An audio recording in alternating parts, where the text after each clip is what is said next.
Hey everybody, how are you guys doing? Welcome. It's Monday and we are in the Soul Space here on Strong Island Television. Thank you so much for joining me.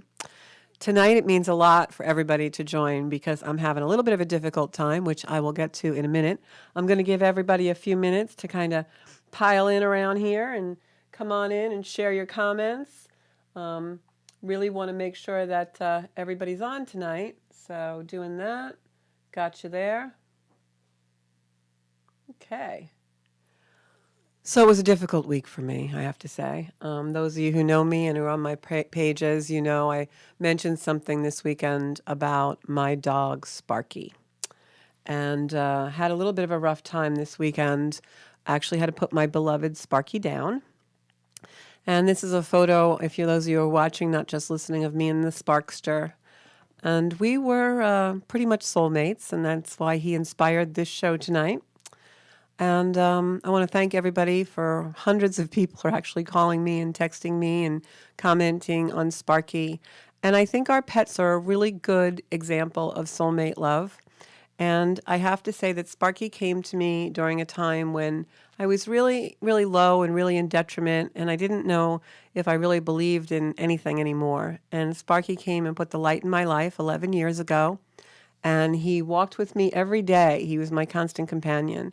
So I just want to ask everybody in the Zenkuda Soul Space if you would send out some love and prayers to Sparky, because I'm sure wherever he is eating lamb chops and frolicking wildly.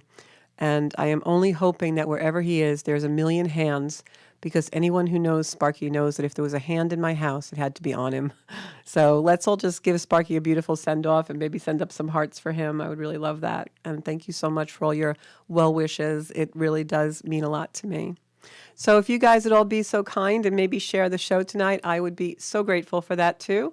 Trying to get my viewership up so that we can have even more people in our community. And I am going to keep sharing the show. There's a couple of places I need to share it. So let's keep going, you know. Okay, so want to talk first tonight before we get into, we're going to talk about soulmates and twin flames. And I know you guys have a ton of questions. So hopefully you will comment live, call in live. Bobby will put up the number on the screen. That's my producer. But before we get to the soulmate and the twin flames, I'd love to talk about a little tiny bit of the astrology, because a couple of people had messaged me today and asked me what was going on because they said everyone's really cranky. Well, we have something going on in astrology right now, which doesn't happen very often. And when it does, sometimes it's not so noticeable because it'll only happen for a day or so. But this particular transit is going to be in play all month long, and it's going to probably grow in intensity before it gets better. So I want to tell you guys about it because I think that astrology works so much better. We know what's going to happen and we use it to guide our lives. So this way you'll be a little prepared. So the transit that's happening is called a Malefic Enclosure. And the reason why it's called a Malefic Enclosure is malefics are planets that sometimes are detrimental or harsh with us, as opposed to benevolent planets, which bring up good luck and things like that. So sometimes malefic planets are Mars, because it can be a very aggressive planet. It can also be assertive if you use it the right way.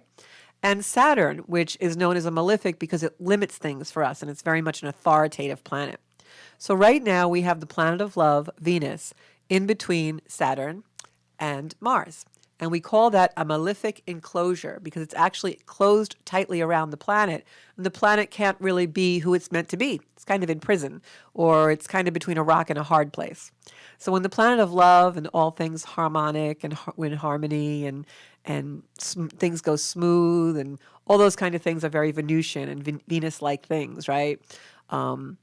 Connection, relationships. Those things are actually stuck between a rock and a hard place now for most of the month of March. So what do you do about it? So the best use of the energy is to really be the observer, detach a little bit, don't react very quickly to things, respond instead of reacting. Now that you're aware and you know that this energy is in play, you know people are going to be a little cranky, and maybe you'll take that extra time and make a little bit of extra effort to get things to be a little smoother and be able to explain yourself a little bit more logically. So this is the energy that's going to be in play. It will get more powerful, especially moving up around March 20th and March 28th. And then finally on March 28th, Venus co-joins Saturn. It comes right conjuncted with it. It's on the same spot. And then it goes into the next sign and it's completely done. So we have a little bit of intensity with that this month. There are other things going on, but I just wanted to mention that because it's going to make people a little cranky, that Malefic Enclosure. Think about it if, like, your shower enclosure. Think about it if that was like made of Mars and Saturn and you were Venus. You're kind of stuck in there. They're imprisoning you in your shower enclosure. It's a Malefic Enclosure. I'm trying to be funny. This is a comedy station anyway. Okay, so let me read some comments. Who's in the house here? Welcome to the Zenkuda Soul Space.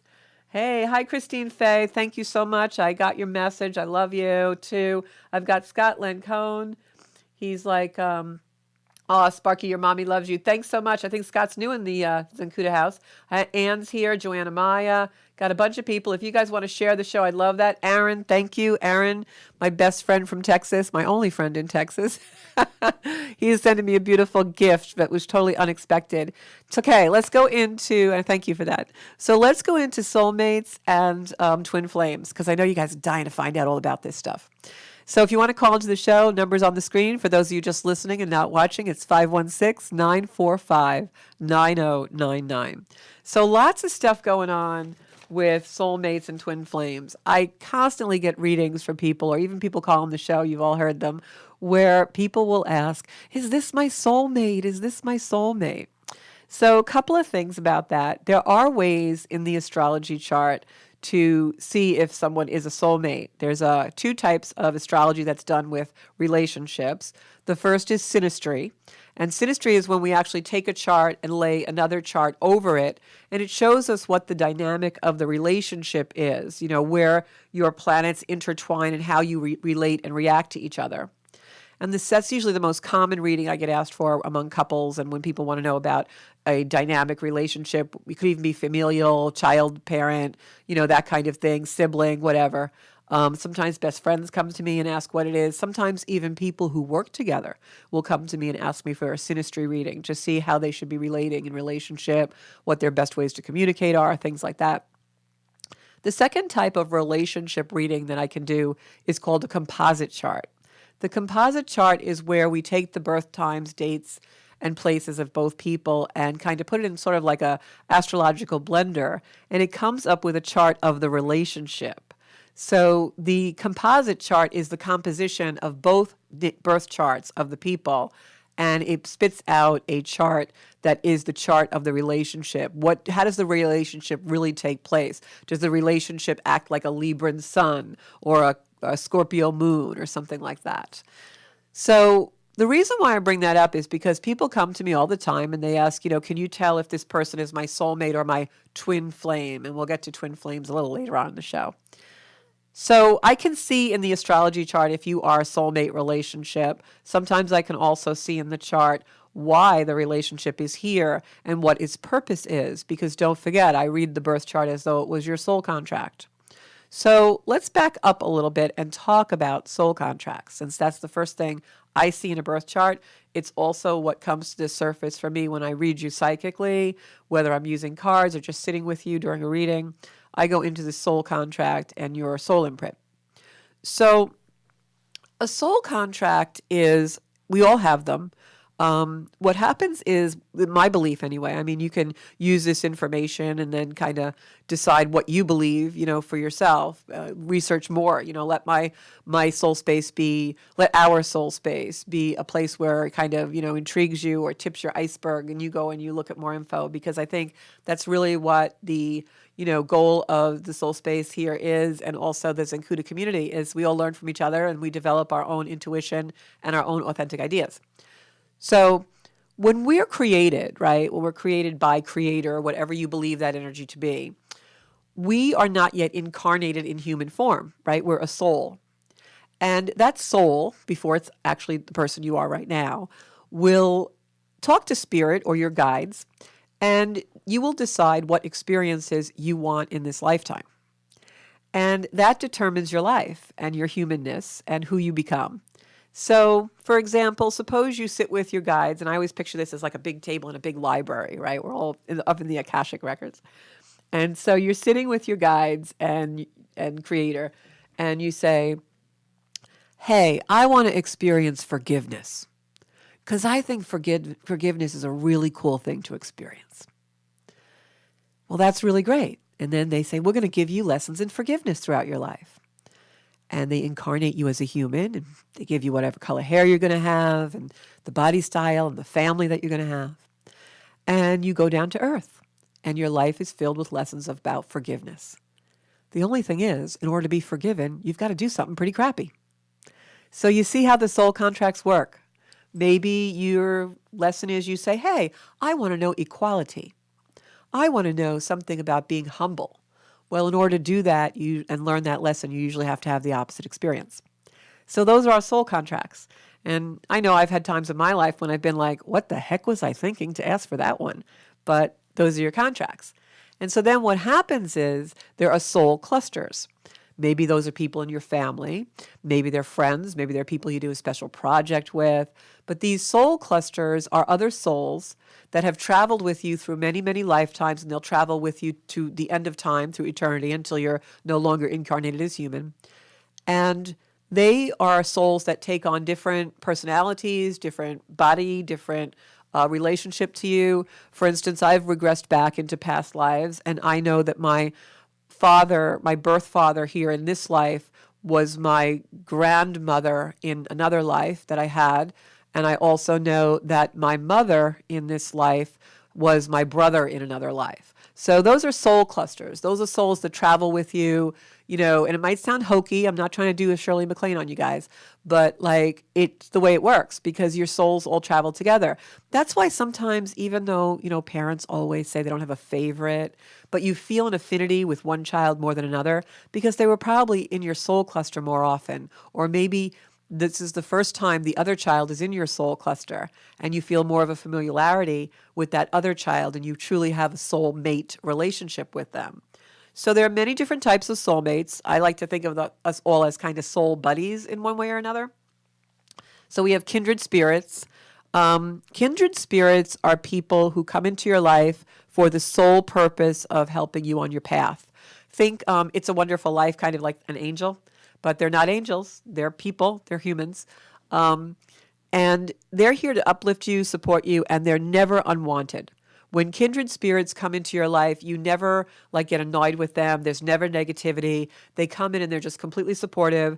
They can last a minute. They can last a season. They can last a lifetime. But that's a kindred spirit, just someone who maybe you're not super, super close with. Could be a teacher in school or just someone that is there to help you on your life path. I always refer to those as my mentors because I've had a lot of mentors in my life. And I always think of those as my kindred spirits who are my soulmates here strictly to help me on my path. And you also will be kindred spirits for another person. Think of someone that you just helped. It could be a random stranger. It could be a child. It could be someone in your family. It could be your parent.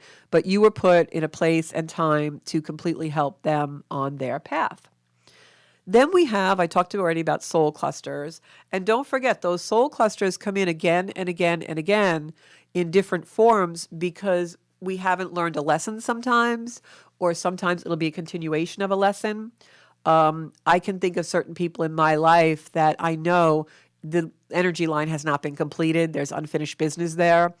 You don't have to have the experience in this lifetime. The unfinished business may complete in another lifetime. And so it's just a soul contract with the soul, and the soul lives on. So it doesn't mean that these contracts are getting completed in this life. Then we have teaching souls. And teaching souls are a little bit different than kindred souls. Teaching souls are people who teach you specifically through adversity. Teaching souls come in through darkness. It's, the unrequited love, the person who maybe harms you to teach you something. That is a teacher soul. And we're all teacher souls at one time or another. But of course, there are some people who come in as teacher souls who are really malefic, really dark. We can think of some on the world stage right now. And their purpose in life is to hold that darkness for us. Because from that polarity of darkness comes some wonderful thing. We're supposed to learn. And so those teacher souls come through, but they have a specific lesson to teach. and vice versa. We also teach teaching souls. Even though it may sometimes not seem like they're learning a lesson, they are just by being around us. It's a soul contract for that reason. And a lot of times, like I was just saying about the lesson with hurt and forgiveness, it's polarity. One is good, one is dark, but it's a soul contract because a teacher soul, because the connection comes from the dark side. So teacher souls are from the dark. And then we have the twin flames. Now, how many of you out there think you have a twin flame? Because I hear this all the time. And I even one time in my life swore I had a twin flame. What's a twin flame, you ask? Well, there's a belief out there that, well, first of all, what isn't a twin flame? Let me address that. So many times when people ask me, is this my twin flame? We have such an intense connection, but it's really rocky. We're not really, really in love. But we have this passion, and we're like always, running back and forth. Like I always think of J.R. Ewing and Sue Ellen as twin flames when people tell me that. That's kind of the dynamic between them. So that's not what a twin flame is. People think a twin flame is, he's my other half. He's my other half of my soul. Why would Creator split your soul? That's not going to happen. That's not my belief, that twin souls are souls split in half to find each other. For what purpose? If someone knows the purpose of it, then tell me, but I don't know it. So I believe if there is such a thing as twin flame, it's more likely that the same soul is in two different bodies. And so those souls, when they recognize each other and find each other, that soul recognition is so intense. Just like soul recognition often is among soulmates, but with a twin flame, it's possible to be more intense. I personally don't believe in twin flames. I believe they're so rare if they do exist. However, I do believe there's a phenomenon astrologically that mimics a twin flame and makes people think they've met their twin flame, and that's Pluto in the charts.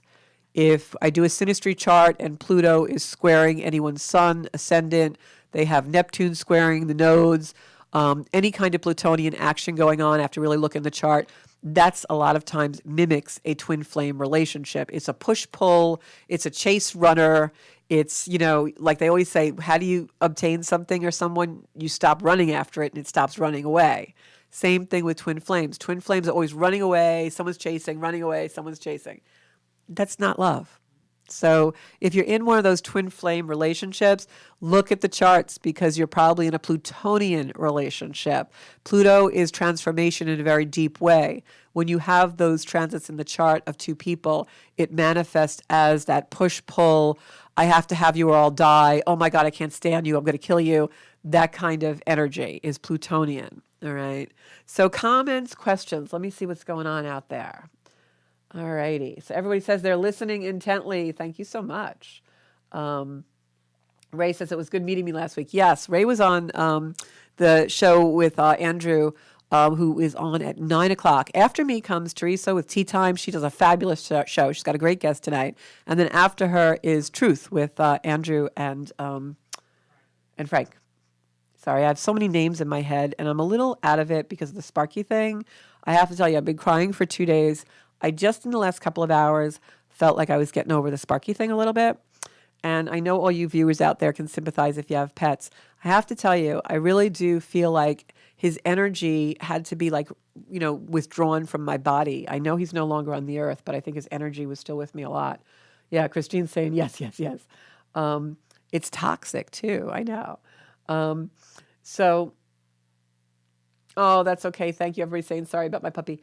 All right, so if anybody wants to call into the show, ask me a question about a relationship or twin flame, I'll try and, give you the goods on it. And in the meantime, you can comment online and ask a question too. All right? But it's been my experience that most time when we think we're in twin flame energy, it's usually a Pluto obsession. Pluto can be extremely obsessive, especially if it's Pluto anywhere near Scorpio. You've got really, really crazy stuff going on. So I want to talk a little more while I'm waiting for somebody to call in. Come on, save me tonight. I'm not on 100%. I've got the Sparky blues. With the soul contracts and karma, a lot of times people will say, I don't really understand what this relationship is about. I don't understand why this relationship has come into my life. What you want to do is just ask a couple of questions of yourself. you want to ask, what does God or whatever spirit is to you want me to do here? And what is the contract? If you can go back to whatever the contract is and find that in your mind or in your heart, then you really understand the relationship. I'll give you an example. I'm going to use something personal to me. I'm going to use my father and Mai's relationship. The contract between my father and I was my father incarnated on this earth to learn forgiveness. So as we discussed, if somebody's going to learn forgiveness, they kind of have to do some nasty deed to somebody, right?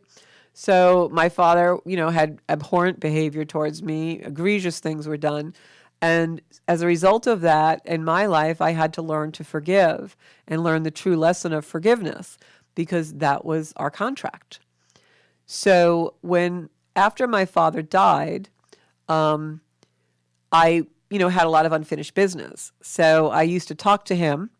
And, even though I'm psychic, anybody can talk to their passed over loved one. You're going to feel them or have a sensation. You'll know they're there. You can feel the energy, very much so. And sometimes maybe a thought will come into your mind that you really, truly can feel them saying. And so I did that, and I was talking to my dad, trying to heal certain things. And that's when I understood that the contract was forgiveness. Because he came to me and told me, he thanked me. He said, I want to thank you for taking care of me when I was sick because you taught me the lesson of forgiveness, which is what I came here to learn. And so if somebody is, having a relationship with you and you can't understand it, and maybe it's really a tough relationship or it's really painful, go into what the opposite emotion or what the opposite action would be, and you may have some revelation about the contract there. I think I'm getting a call. Oh, that was our producer's phone rang. So yeah, the Plutonian energy is very negative, Christine. I'm reading that online. So that might help you with the contract. The contract is really our karma. If you think about it, we have these soul contracts like I just described before we're born, and then we come down here to enact them. That's our destiny. We have free will, which determines how we learn it. And if we learn it in this lifetime, we determine that by our free will also. But that's karma. That is that ripple effect of every action has a reaction. If you're crappy to somebody in this lifetime, it's not that, you're going to get, a fender bender in the car when you walk away.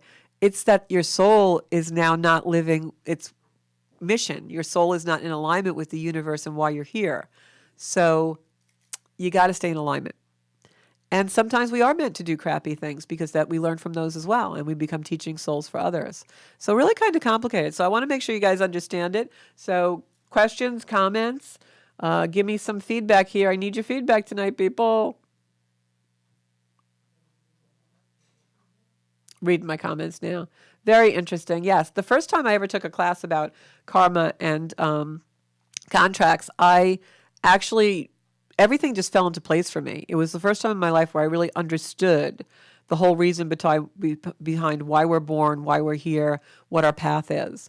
And it also awakened me a lot to my actions in my life and realizing, do I really want to do that? What am I really supposed to do here? And sometimes those simple questions are really hard to live. Sometimes we want to punch somebody's face in, but we're going to sit on the couch and talk to them quietly. Sometimes we want to stay home under the covers, but we're going to assert ourselves because we know we're supposed to do some kind of mission or help someone else. So that's what it's all about, is that destiny, free will, karma, and contracts. So also soulmates also can come in all different forms and sizes. Your best friend can be a soulmate. Soulmates are not rare. I believe we're actually put on this earth in some way to be soulmates to many people. And I've found over my lifetime many, many deep connections, not just, romantic, but friendships, family. I have a very close relationship now with one of my sisters, and I feel like we really are syncing in a soulmate kind of way. My mother and I were very close in certain ways. I have a very good friend now that I feel like it's definitely a compatible soulmate type of relationship like that. So anyway, guys, thanks for watching. And if you're interested in more, please call up and comment in. We got some time to go. So any questions out there about the astrology or anything? Got a dead show tonight. I never have a dead show. Okay, so we talked about karmic law. I've talked about the positive and the negative. So one more thing about karma, positive, negative. We have both, right? Dharma is usually your positive. Karma is your negative. Positive, everything you need will be provided to you. When you're in alignment and you're really living your karma, things just sync. Things just keep coming in because your karma is now synced. So you're getting dharma. You're getting everything good. You're getting that first spot on Christmas Eve at the mall because you're just living the dream and you're in your karma. When you're in the negative, it's because you're not living through what we just talked about, your true path. What am I supposed to do here? What am I meant to do? You're not asking those questions. Instead, the questions you're asking are, why me? Why is this happening? What am I supposed to do? I don't understand this. And that all comes from ego. That's the ego, the fear-based brain. And what you don't understand is that whatever's happening is supposed to happen to teach you to get back in alignment. So when you feel yourself out of alignment, you've got to stop and ask the questions. What am I really supposed to do here? Not why is this happening? Where is this supposed to bring me? That's the question. And you have to separate the ego from the self and identify what the connection is with your soul. And then you live your life. That's in a nutshell. I just fixed everybody. See that? What's the lesson? In the present moment, identify the soul connection. What am I meant to do here? Where is it meant to bring me? Move forward. All right. So what have I got here? I'm going to pull some cards. Let's play. Let's pull some cards for the world energy right now. I know we have a lot going on. And that really fits in with tonight's show about, karma and destiny and soulmates, because people ask all the time, how could someone be so cruel? Or how could someone do something? Or what kind of person does something like this? Well, they're supposed to be doing that because someone has to hold the place of darkness for us, right? So Monica asks, how do you know what your karma is?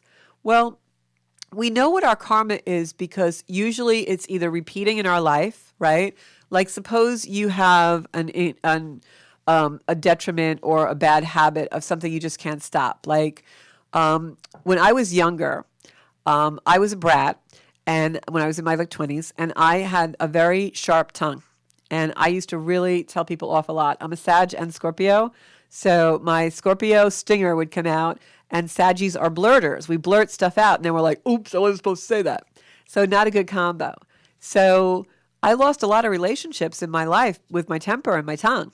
So I had to learn to curb it. And what happened was I actually had a mentor in my life through business, and they knew something that had happened where I said something to somebody I shouldn't have. And this was probably in my early 30s. And they said to me, and I'm going to try and quote it, I may misquote, but it was something about, and I was on the fast track. I was really on the trajectory then. I was really getting to be quite successful in my life, and it was important to me. And they said to me, you will be judged by your words, the things you say and the things you don't say. And so for some reason, I guess that was my teaching soul, because they were very upset with me, very angry with me. And when they told me that, for some reason, it just clicked. And I knew right then that was my karma. It was going to come home to roost if I didn't stop. So it was very hard. But what I would do is in a situation where I wanted to blurt something out, I would breathe and I would take a space. And I would, in that space of breath, wait to respond. And it took a long time. But sooner or later, that response changed. I didn't have a temper like that anymore, because I was able to be more diplomatic and more harmonious. And that was one of my really big life lessons. And because of the way it played out, I know it was my karma. I had to lose a lot in order to understand it. So many times we know our karma is such because it's repetitive. We're not learning something. We're in the same place too often. This feels the same. This relationship feels the same. Yada, yada, yada. And we want to blame the outside. We want to blame the other person. We want to blame the person that pissed us off. We want to blame the partner that's not listening. But the only common denominator in all those things is you, is us. So we got to fix us, because it's going to keep happening and keep feeling the same. It's not someone else doing it to us. It's happening for us to change something. So that's how you know it's your karma, when it keeps repeating. And it's the same thing with the positive. You know it's your karma when it feels right. It feels really good. Like I felt so much better when I would take a pause and think about my words than when I would just like go for it, and that's how I knew, okay, this is karmic. Hi, this is Georgia Rose. Okay. Bye. Bobby wasn't in the booth when the phone was ringing. Hi, this is Georgia Rose. You're on the Soul Hi, Georgia. Space. It's Joanna Maya. Hey, Joanne, how are you? You got a question about karma or soulmates? No, not actually about that, but I had to call in because my son is having issues with schoolwork and all that. And Okay, you want me to pull a couple of cards? Okay. And so to make a long story short, we had to go to the hospital because his heart beating was real fast and he was hurting in his left arm. And so we went to the St. Joseph, not St. Joseph, Joanne. Sam. Joanne. Yes. Take a breath. Okay. Because you're really hyped right now. I'm here. I'm not going anywhere. And just talk to me, hon. Okay, so we ended up in the hospital on Saturday night, and he was so they did all the tests and stuff. Everything came back normal, and he was having panic attacks, which I never in our family we haven't had any of those. So I didn't know what to do with that. Well, first of all, a lot of people had panic attacks the last few days because we had a triple conjunction of Mars, Venus, Pluto. Very much anxiety. Pluto will bring out a lot of anxiety in people. So I know that might sound hokey, but sometimes the energy gets like that. And also, have you had the media on in your house? Has the TV been on and stuff? No, I don't watch it. Okay, good. Because I was going to say a lot of people have an anxiety over the world situation. Negative, yes. Yeah. Okay. So sometimes anxiety just comes in free floating, you know. How old is your son? 15. See, yeah, especially at puberty. You know, when you're a teenager, puberty, you're changing so much, you start to get all feelings and sensations, and sometimes it'll manifest almost like electricity in the body. But let's pull a couple of cards. He's probably fine.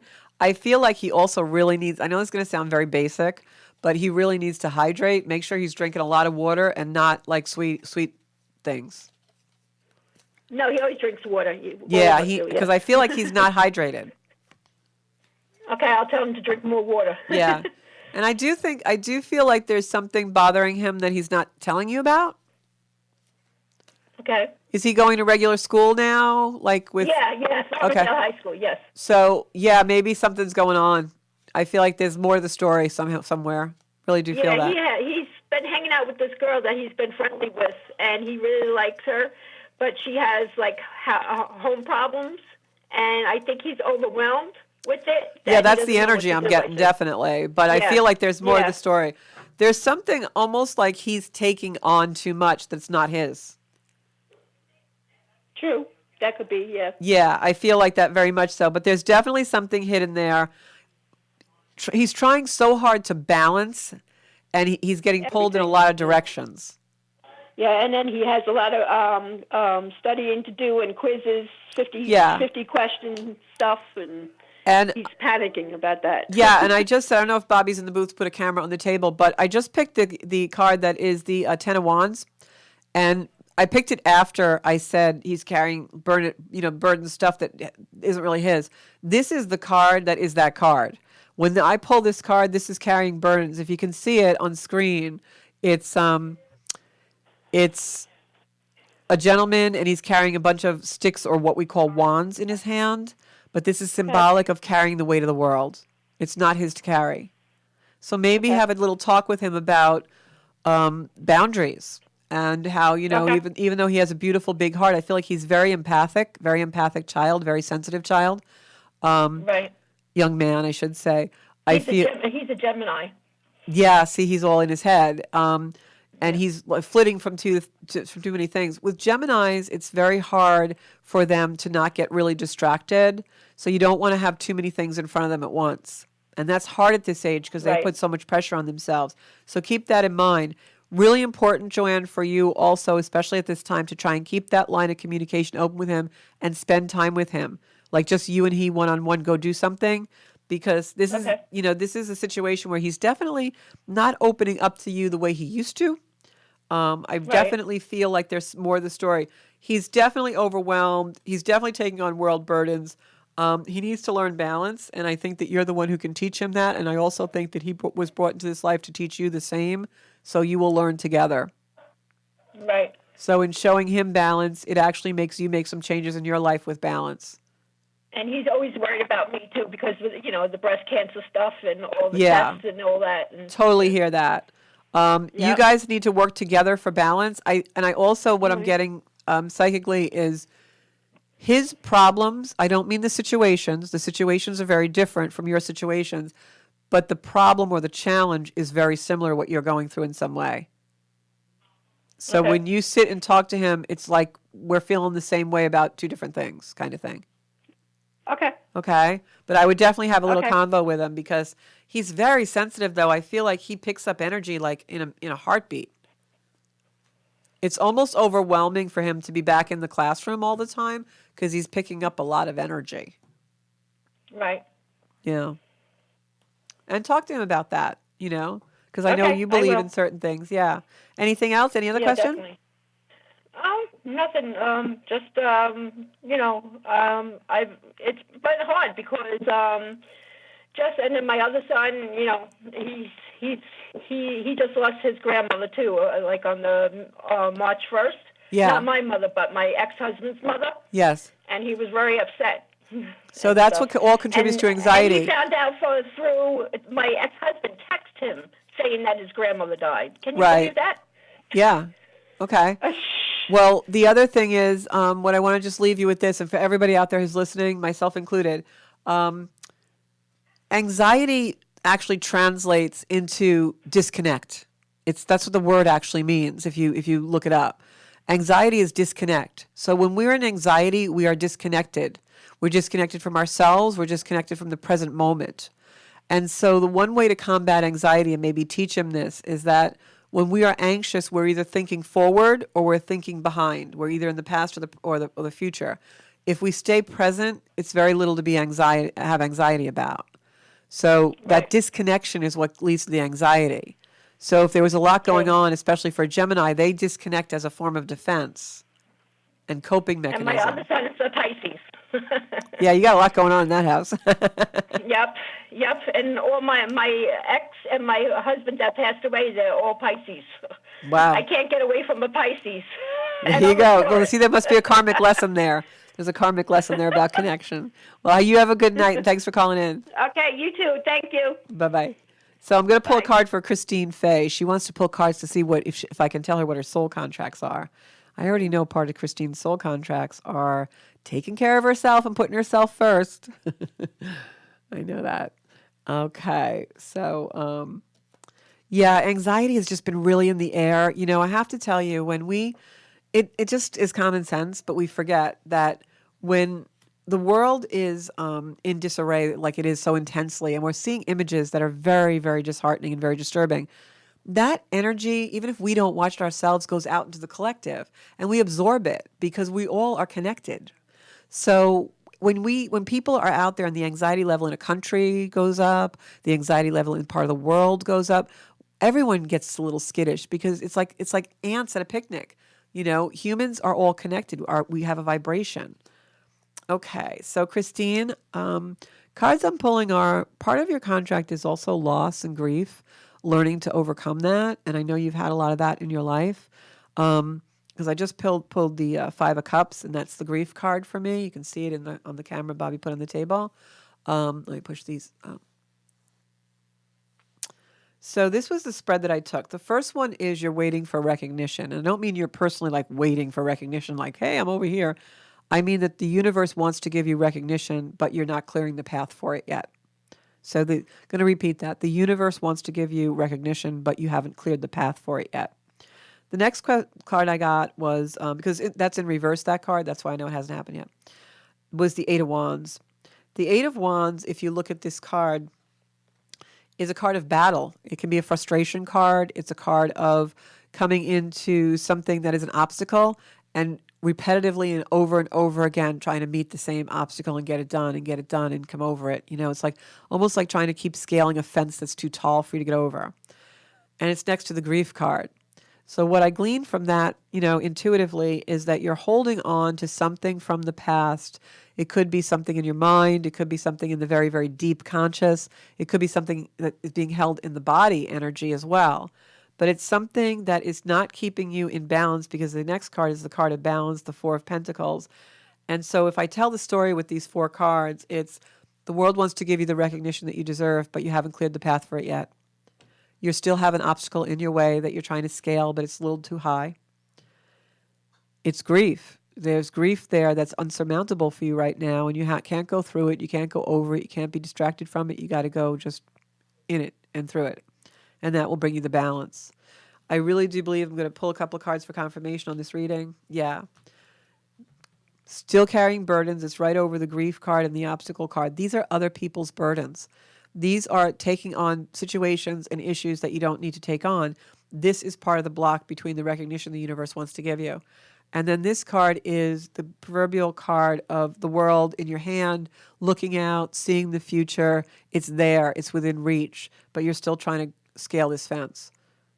And I'm going to pick a soul card for you to confirm that reading. I definitely think that I'd have to look at your chart. Monica's asking me in the comments, what is her soul contract? I'd have to look at your chart, Monica.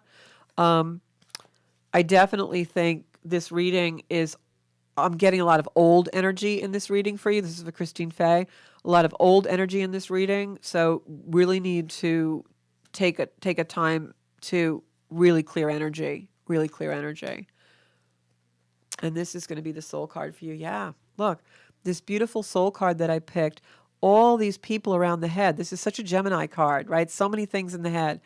And a look of peace on your face, but also can be interpreted as a look of frustration, disdain, like I just wanted to stop almost, all this noise in the head. And I think we got this card for you a long time ago, actually, if I remember, but sometimes my mind plays tricks on me. A lot of darkness around this head, right? A lot of darkness. Don't let that frighten you, because if you look at the bottom of the card, it's almost like this beautiful light is permeating up and wants to come up. It's the same exact message as these cards are in the reading. The obstacle, right? The universe wants to give you recognition, obstacle, grief, out of balance. You can almost taste the universe is like wants to show you the world is coming, but you got other people's balance stuff in the way.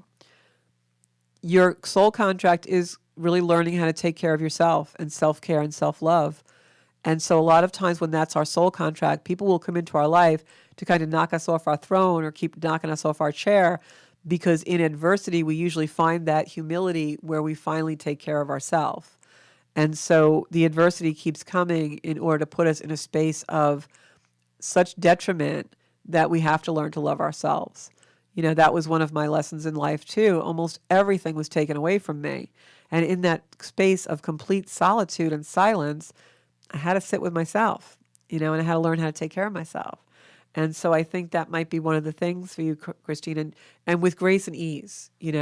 I don't see anything major in here that is a major influence, like, the tower is going to fall or anything like that. I just feel like it's a matter of really practicing some very deep and very, very unconditionally loving routines and spiritual rituals that you do on a daily, on a really strong basis that put you in a place where you are first in your life and you are the supreme miraculous being that you know yourself to be. All right. I'm going to pick a couple more cards because we are running out of time. Karen says she really needs me to read for her. Okay.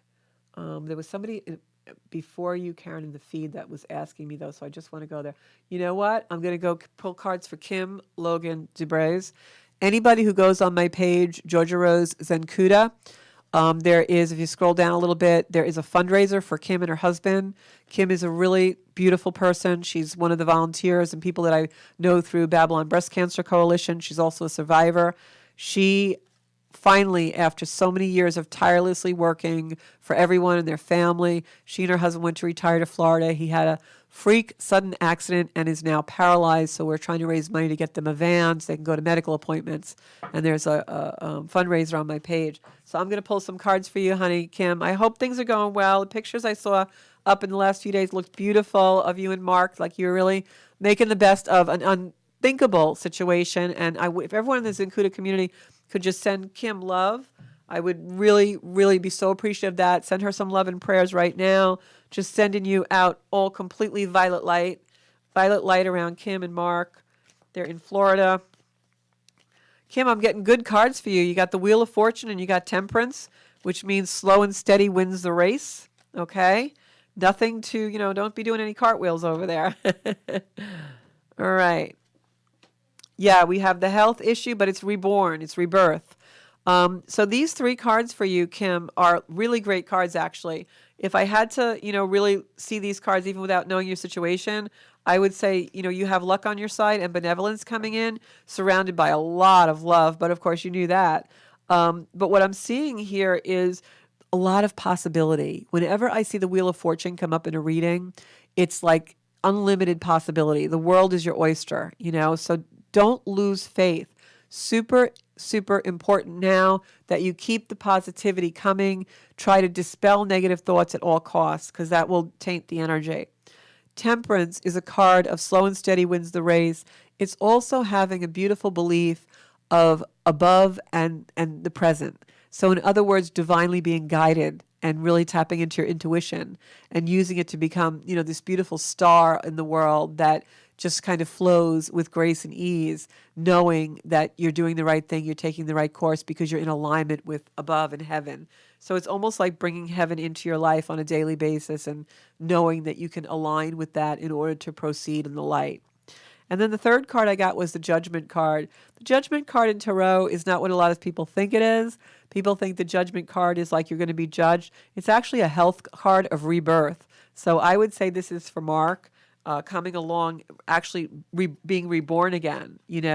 It's also the Archangel Gabriel card in Tarot. Archangel Gabriel, you can see him in this card playing his beautiful horn.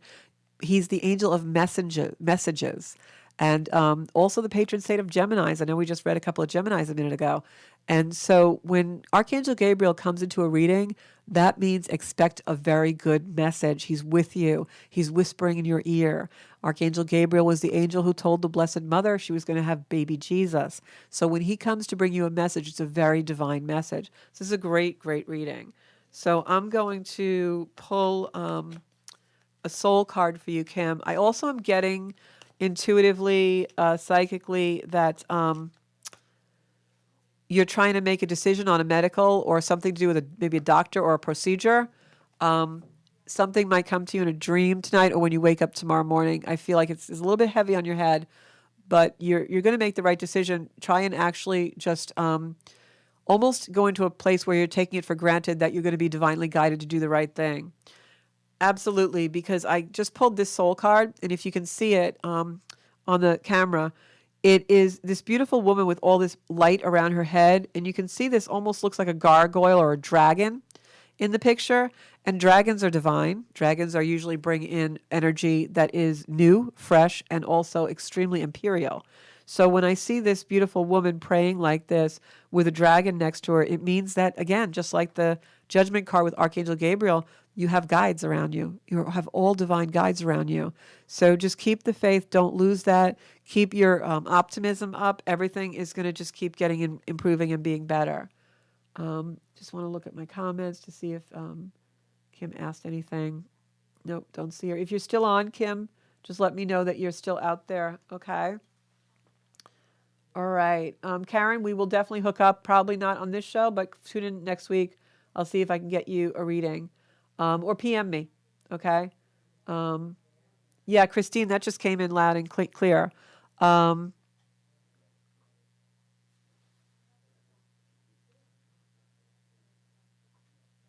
Aaron is asking if he's going to get everything that he needs to get done this month. Aaron, this is a month where slow and steady really wins the race. Our energy for March is extremely up and down, up and down. I'm just going to look at the chart really quick. Yeah, we've still got, was really one of the good things that's happening this month is all that stuff we had around Pluto is all moving away. So Pluto's not going to be aspected again for about 2 years. So this is our window of opportunity to really get some stuff done. But you don't want to do it too much. So my advice to Aaron and everybody out there about getting things done is slow and steady wins the race. Still a great time to plan, put your ducks in a row, get ready. You don't want to get shot out of the cannon quite yet. I would wait until after April 12th for that. But we also have a beautiful full moon coming in on March 18th. I'll talk more about that. Next week, we have John Vasalo on the show. John is an amazing licensed massage therapist and healer. He does Reiki. He does yoga.